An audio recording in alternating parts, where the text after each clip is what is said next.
Hey everyone, welcome back for another deep dive. Hmm. We love to really get into the nitty-gritty of all things energy, and today we're tackling a pretty hot topic. Yeah, definitely a hot one. Government policies and their impact on solar energy potential.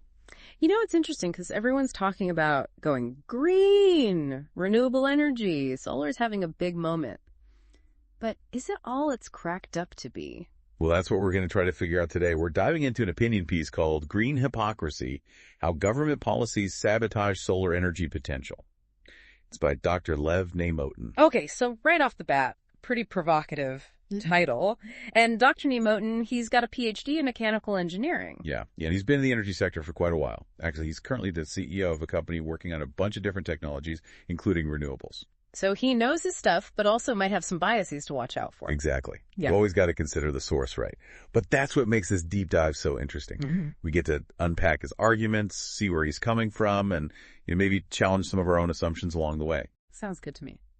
All right, so let's jump in. Neimotin's central argument is basically this. Governments love to talk about supporting solar energy, right? They're all about those green initiatives and reducing carbon footprints. But he says their actions often tell a completely different story. It's like they're saying one thing but doing another. Exactly. And he goes on to say that they're actually putting up roadblocks that discourage homeowners, like everyday people, from going solar. So, like, even if you want to make that switch to clean energy, it might not be as easy as you think.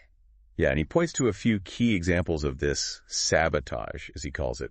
One of the big ones is net metering. Have you heard of this? Yeah, net metering. It's basically a system that lets people with solar panels sell their extra energy back to the grid. Right. Like if your panels are generating more power than you're using at home, that excess energy can go back into the system. You get credit for it. It's kind of like spinning your meter backwards. Sounds pretty cool, right? You save money on your electricity bill and you're putting clean energy back into the grid. It's a win-win. In theory, yeah.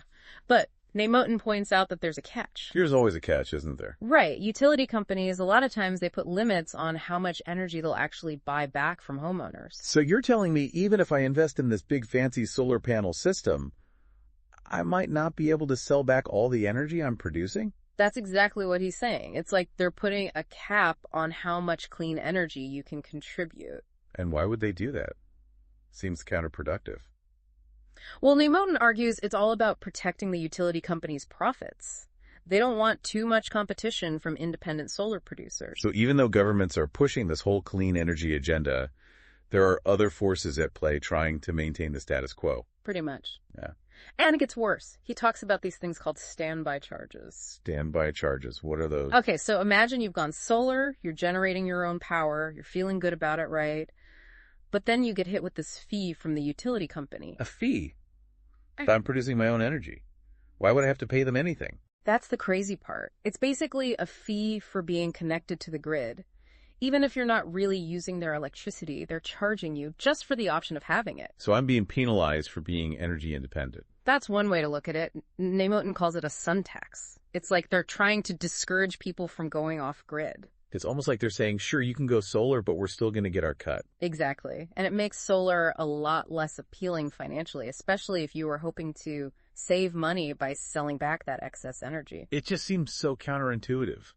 Like if governments are really serious about promoting solar, why would they allow these policies that basically undermine the whole thing? Well, that's exactly the hypocrisy that Neimotin is trying to expose. He's arguing that these policies, these net metering caps, these standby charges, they're all creating a much bigger barrier to solar adoption than most people realize. It's like we're taking one step forward with clean energy and then two steps back with these policies. That's a great way to put it. And he even goes as far as to quantify the impact of this sabotage. Okay, so how bad is it? What are we missing out on here? He claims that these policies, these roadblocks, are cutting potential residential solar energy production by a whopping 50%. 50%? Are you serious? That's a huge amount of clean energy that we could be generating if things were different. Exactly. And it's not just about the energy itself. It's about reducing our dependence on fossil fuels, cleaning up the environment, creating a more sustainable future. It feels like we're missing out on a massive opportunity here.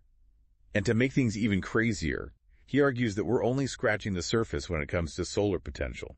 Wait, what do you mean? I thought we were talking about rooftop solar panels. Is there something else? Oh, that's what's so interesting about this piece. He says we tend to get so fixated on rooftops, that we completely overlook another huge resource for solar energy. Walls. Walls, like the sides of our houses. Exactly. Think about it. Your roof is only one plane facing the sun, but your house has multiple walls that also get sunlight throughout the day. That's true. I never really thought about it that way. So he's saying we could potentially double our energy production by installing solar panels on our walls as well. That's the idea. He believes that if we embrace this walls as solar panels approach, we could significantly boost our clean energy capacity. Okay, now that's a game changer. But I'm guessing there are probably some challenges to actually implementing this right. It can't be that simple. Of course not. There are definitely some hurdles to overcome. It's not just about slapping solar panels on any wall. We got to consider the technical aspects, the aesthetics, and of course we can't forget about those pesky policies we were just talking about. Right, those policies are going to come back to haunt us every step of the way. So what does Nemotin suggest we do about it? How do we overcome these obstacles and actually unlock the full potential of solar energy both on rooftops and walls? Well, that's where things get really interesting. He lays out a pretty clear call to action, which we'll dive into after a quick break. Sounds like a plan. We've got a lot more to unpack, so stay tuned. We'll be right back. Okay, so we're back, and we were just talking about how Dr. Nemotin lays out a pretty clear call to action in his piece about how to actually make some changes in the solar energy world. Yeah, he doesn't just point out the problems, he actually offers some solutions, which is refreshing. It is. So let's dive into that call to action and see what he suggests we do to actually push back against these policies and make solar a more viable option for homeowners. So what's the first thing on his list? Well, he starts by addressing those net metering caps head on. You know, those limits that utility companies put on how much solar energy they'll buy back from you? Right, those pesky caps. So what does he say we should do about them? He's pretty straightforward about it. He says we need to demand an end to these caps, like completely get rid of them. Just abolish them altogether. Seems kind of radical. Well, he argues that it's the only way to ensure that homeowners get full value for the solar energy they're generating, and that it'll make going solar a much more attractive option for people. I get the logic there. If you're producing clean energy, you should be rewarded for it, not penalized. Exactly. And it sends a clear message that we're serious about supporting solar and moving away from fossil fuels. Okay, so how do we actually go about demanding an end to these capping? Do we, start a petition or something? He suggests a more direct approach. Contact your elected officials. Make your voice heard. Let them know that you support policies that encourage full net metering, where homeowners are fairly compensated for the excess energy they feed back into the grid. So basically, we got to get political, put some pressure on our representatives to actually prioritize clean energy policies. That's the idea. And it's not just about writing a letter or making a phone call. It's about getting involved in your community, attending town hall meetings, joining advocacy groups. It's about making noise and making sure that solar energy is on the agenda. Exactly. The more people who speak up, the harder it will be for politicians to ignore this issue. Okay, so that's the net metering caps. Huh? What about those standby charges? He doesn't let those slide either, does he? Oh, absolutely not. He's just as passionate about getting rid of those sun taxes, as he calls them. Which is a very apt description, if you ask me. Right. It's ridiculous that people are being charged a fee just for having the option of using grid power, even if they're generating most of their own energy. It completely defeats the purpose of going solar, and it discourages people from making the switch, even if it makes financial sense for them in the long run. So what's the solution there? Do we just have to keep complaining to the utility companies until they finally listen? Well, complaining is always a good start. But he suggests taking it a step further. He says we need to push for legislation that completely bans these types of charges. So basically, make it illegal for utility companies to penalize people for going solar. Exactly. Level the playing field and make sure that everyone has a fair chance to participate in the clean energy transition. I like it. But I'm sensing a theme here. It seems like a lot of this comes down to policy change. It absolutely does. Nemotin's argument is that we can't just rely on individual actions. We need systemic change. We need governments to step up and create a regulatory environment that actually supports solar energy instead of hindering it. Right, because at the end of the day, if the policies aren't in place, it's going to be an uphill battle no matter how much individuals try to do their part. That's a great point. And that's why he's so adamant about getting people involved in the political process. It's about making your voice heard and demanding that your elected officials prioritize clean energy solutions. Okay, so we've got the net metering caps and the standby charges. But he doesn't stop there, does he? Remember how we talked about solarizing walls? Oh, yeah, that was a pretty mind-blowing concept. using the sides of our houses as giant solar panels. Or turning our buildings into vertical solar farms. Exactly. And Nemotin sees this as a huge, untapped opportunity to boost our clean energy production. But of course, there are some challenges to making this a reality. Like what? Is it even technically feasible to put solar panels on walls? Oh, it's definitely feasible. The technology is there. The bigger challenge is changing people's perceptions. What do you mean? Well, most people are so used to seeing solar panels on rooftops that they don't even think about the possibilities of using walls. And there are also aesthetic concerns.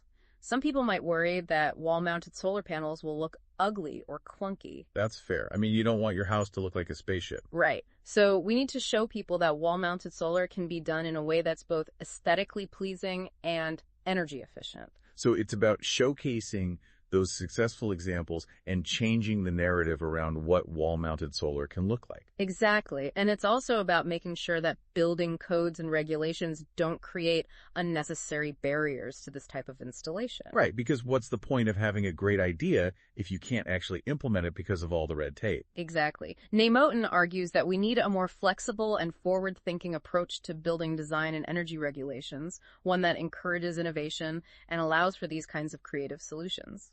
So it's about thinking outside the box and not being afraid to challenge the status quo. Absolutely. And it all comes back to that idea of collective action.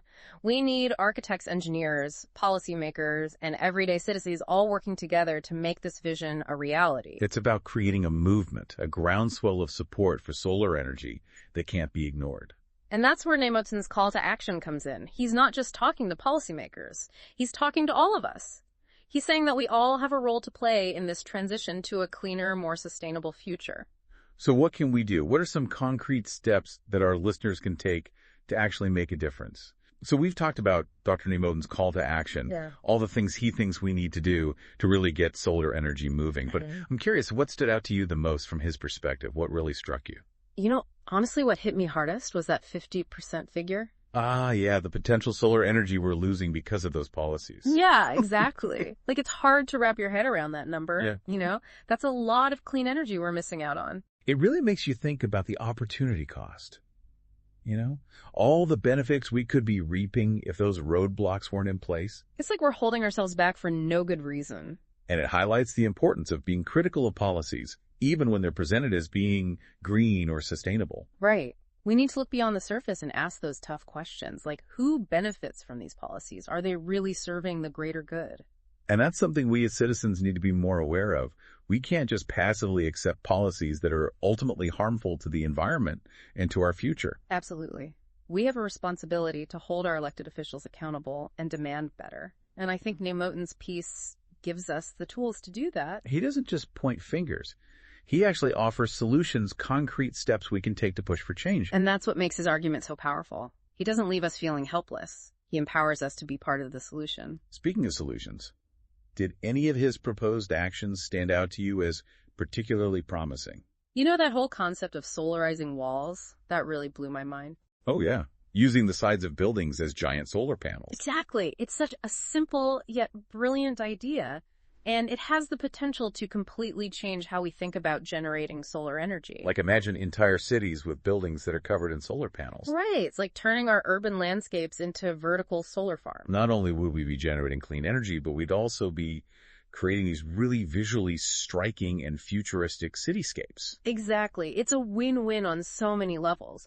But of course, it's going to take a lot of effort to make this vision a reality. Yeah, it requires a major shift in mindset, both from the public and from policymakers. We need to get people excited about the possibilities of wall-mounted solar, and we need to create a regulatory environment that supports this kind of innovation. And that brings us back to the importance of education and advocacy. We need to spread the word about the benefits of wall-mounted solar, highlight those successful examples, and push for policies that encourage this kind of forward-thinking approach. I couldn't agree more. It all comes down to raising awareness, having those conversations, and building a collective demand for change. So to wrap things up, I want to pose a question to our listeners.